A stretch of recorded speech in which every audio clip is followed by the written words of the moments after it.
হলো সেই জাবালুল মালাইকা, যেখানে ফেরেশতারা বদরের যুদ্ধের সময় ফেরেশতারা এখানে অবতরণ করেছিলেন। ইনশাআল্লাহ ইসলাম জয়ী করার জন্য আল্লাহ রাব্বুল আলামিন আসমান থেকে ফেরেশতা এখানে অবতরণ করে তারপরে ইসলামকে জয়ী করে দিয়েছিলেন। ইনশাআল্লাহ ওই জন্য মক্কা ট্যুরস অ্যান্ড ট্রাভেলের থেকে আমরা সব সাথে এখানে আসছি এবং পাহাড়েও জাবালুল মালাইকা পাহাড়ে আমরা উঠছি ইনশাআল্লাহ। তো আপনারা যারা আসতে চান আসতে পারেন, সব জায়গাগুলো আমরা ঘুরিয়ে গাড়িয়ে দেখাবো ইনশাআল্লাহ। আর যদি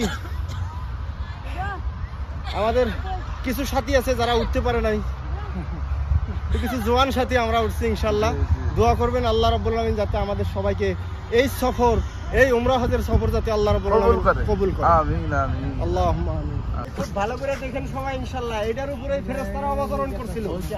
এই জায়গাটাই হলো ওই জায়গা যে জায়গাতে ফেরেশতা আসমান থেকে অবতরণ করছিল, এই জায়গাটাই। এটা বালুর পাহাড় করে কয়। এই বালু এলে পরে ফালায়া পাহাড় বানাইছে, পরে ফালাইয়া উঁচা করছে, উঁচা করে দিছে, চিহ্নিত রাখছে এই জায়গা। চিহ্নিত রাখে না, কিছু উঁচা ছিল আরো কিছু উঁচা করছে। ভালো না কিছু জাবালুল মালাইকা।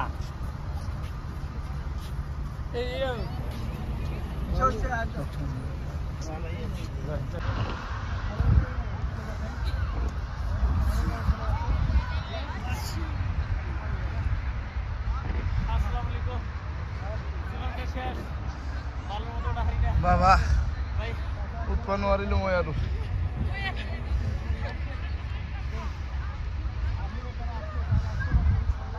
জাবালুল মালাইকা বদৰৰ যুদ্ধৰ সময়ত যেতিয়া ফেৰেশতা আসমানৰ পৰা মানে তলত নামছিল, এটা পাহাৰত নামছিল।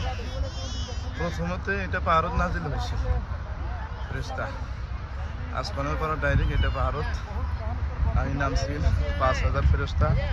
পিছত ইয়াৰ পৰা এই বদৰ ময়দানটাই পিছফালে ইয়াতে গৈছিল। যাই হেনে আলহামদুলিল্লাহ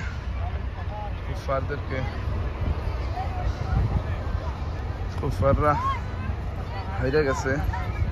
হুজুর পাক সাল্লাল্লাহু আলাইহি ওয়াসাল্লাম দোয়া করছিলেন, হে আমাদের সাথী কম, অস্ত্র কম, হে আল্লাহ আপনি সহায় করেন। তাই আল্লাহ আসমানের থেকে ফেরেশতা পাঠিয়েছিলেন, সেই ফেরেশতা এই পাহাড়ে অবতীর্ণ হয়েছিল। সেটা মৌলানা সাহেব কই উঠছেন আপনি?